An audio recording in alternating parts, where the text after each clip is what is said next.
The last piece that we'd like to talk about today is there a best practice or a little a hack or a something you always recommend that in the Salesforce world in general that might be of value to our listeners?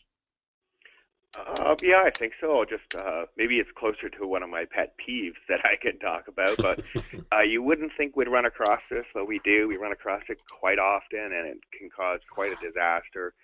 It's system administrators that don't know how to properly shut a user off.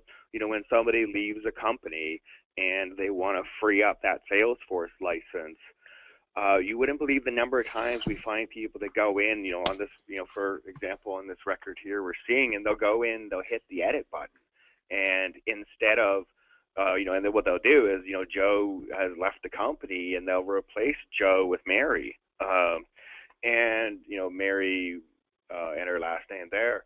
And when they do that, of course, they think that they've, just basically, and they have reassigned that license, but they don't realize what's happened in the background. In the background, everything that looked like it used to be done by Joe now looks like it could be done by Mary. You can't report on Joe anymore because Joe and Mary are really now the same person. And of course, uh, the proper procedure to do this right now, if Mary was to leave the company, the proper thing for me to do would be first to freeze her account. Freezing her account would stop her from having the ability to log in. Notice that it's still an active license. It's still an active account. I have to make sure there's not workflow rules or things that might be still attached to this user record. But as soon as I'm comfortable with that, and that there are nothing else, then I can edit this record, and I can take the active flag off, freeing up the license and making it so that another user will be able to, or I'll be able to go in and create a new user account. And here you can see I'm deactivating the user.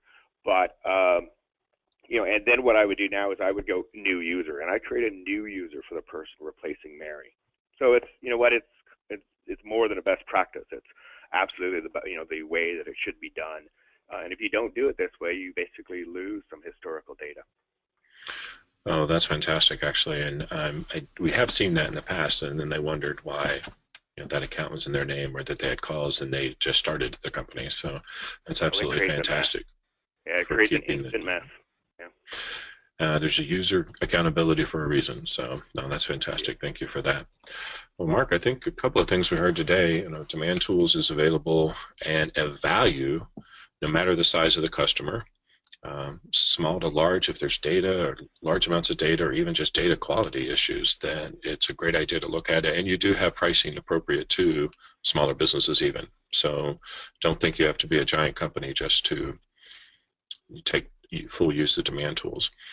And then on the user adoption side, I like what you said about clean data is key. If they're always finding duplicates or incomplete fields or et cetera, then it just frustrates them and they won't use it. And then less number of fields, and we've always recommended that, but then your follow-up sentence was great, but how much are they using those? A higher amount of populated fields.